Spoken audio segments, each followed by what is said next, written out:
Inundated.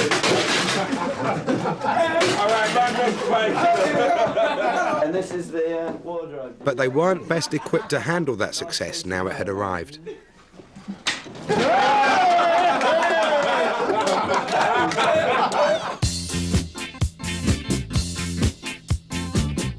To sign an all-woman two-tone band was an irresistible next step. Rhoda Dakar and the Body Snatchers were plucked out of nowhere. We ended up recording a two-tone because on our second gig, this is bearing in mind, second gig, one original song, Jerry, Pauline and Juliette DeVee, who was the selector's manager at the time, all came along to see us. Which, had it been about our fifth gig, probably would have been really daunting. But at the time, on your second gig, you're not scared yet. And they offered us a place on the second two-tone tour and a single deal. And really, we weren't ready for any of it, truth to tell. I mean, our first time in a studio was in a 24-track studio. It was bonkers, you know. We were doing a demo in a 24-track studio. We'd never been in a studio before. It wasn't just that they were no good at business, they didn't even want to be. Too much pressure. Too much pressure. We were our own worst enemies anyway, I make no bones about that. You know, we were an unruly lot and very stupid a lot of the time, and really couldn't deal with that kind of corporate music business end of things, which kids now, young kids in music, kind of deal with at the drop of a hat. I mean, this is no big deal for them. You know, for us, we were done. So it's just 14 people. That's all it is. We're trying to organise some sort of a legal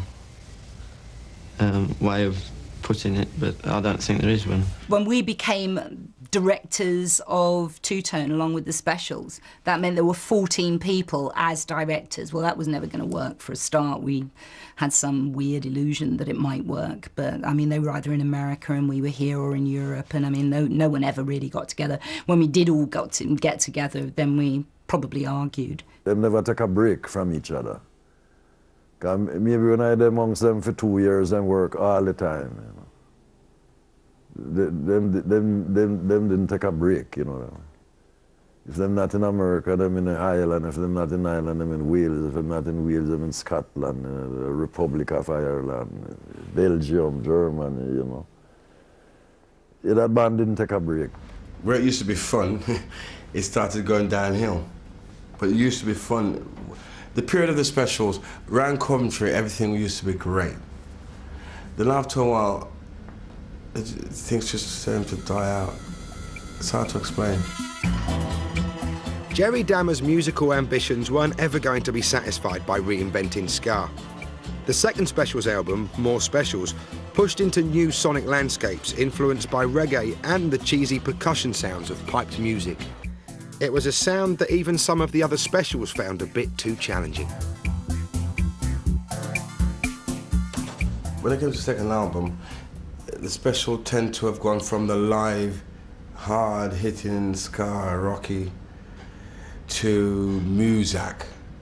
We tend to have Jerry tend to have gone to more Muzak on the second album, which I don't know, I guess that probably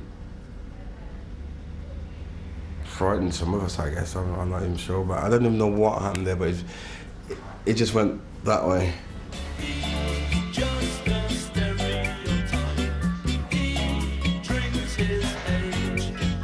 It did seem as it went on, Jerry had a vision and the rest of the band had a struggle finding their place within that vision.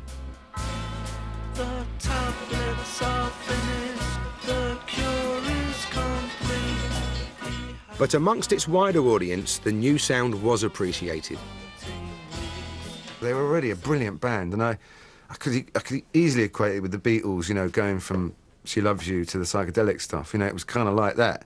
If they'd done a second album, exactly the same as the first, we probably wouldn't have been talking about them today, but because they developed, that's when they ended up doing things like Ghost Town. Ghost Town was Jerry's masterpiece, but he failed to take the rest of the band along with him. They fought over the recording in the studio, even as rioters fought with police in the world outside. I heard the story of Linville rushing in and going, what the fuck have you done to the brass? It's all fucking out of tune, it's horrible. And that's what you did hear the first time you heard it. Jesus Christ, nails down the blackboard. But that's what made it such a genius record. In Leeds, the police found they'd run out of riot shields as trouble broke out at dawn. Ghost Town seemed to sum up everything that was going on. An uneasy peace has now returned to Southall. This town is coming like a ghost town. Why must the youth fight against themselves? Tonight, Brixton is tense. Government giving the youth of the shelf. This place is coming like a ghost town. No job to be found in this country.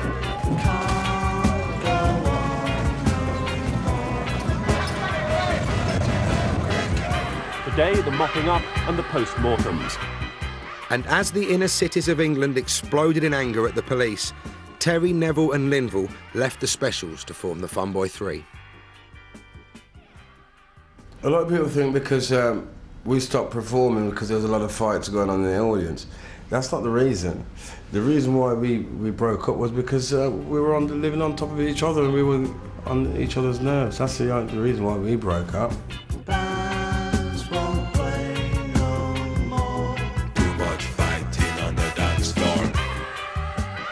The Specials weren't the only two-tone band who spent half their time arguing.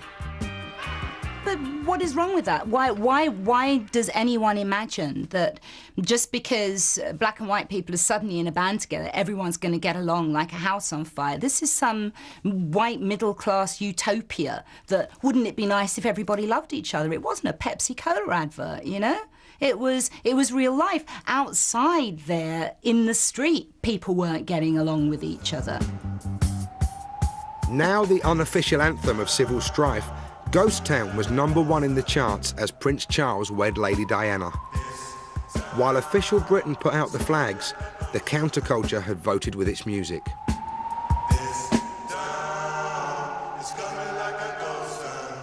We really need to focus on the place of Ghost Town as a very important kind of cultural event, in not only providing a sort of coincidence that helps to explain that incredible wave of rioting, but also in offering a kind of explanation for it afterwards, and in tapping into all those historic forces that produced it in the first place. It's a really incredible coincidence. It's an incredible encounter that brings all those different dynamics together in that way. The Specials will always be remembered for me as putting politics and music and a youth voice on the agenda, you know, in Britain at that time. And I think Ghost Town was the seminal song for that period. To me, they seem to be about inner city energy and anger. And they were the soundtrack to the riots, but they were also the soundtrack that made you think there might be some optimism. We were different for sure, but I don't know we ever made a record as brave, you know, either sonically or as content as that. All right, we're back on cue now. OK. In 2004, Madness are returning to their roots. Come from the bad shot. From the asylum seeker.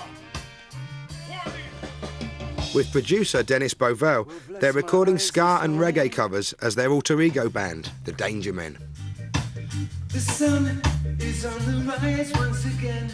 A new-look version of The Beat, without some original members, are also back in business, mindful of how the present connects with the past. Anything can happen.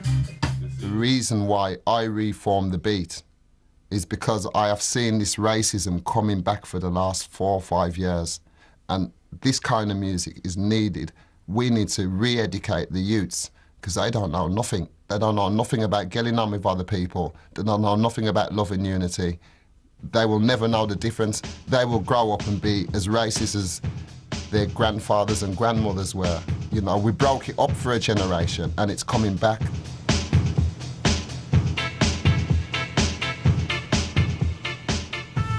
Boomtown, Ghost Town, like Jerry's suit, it's all in a museum now.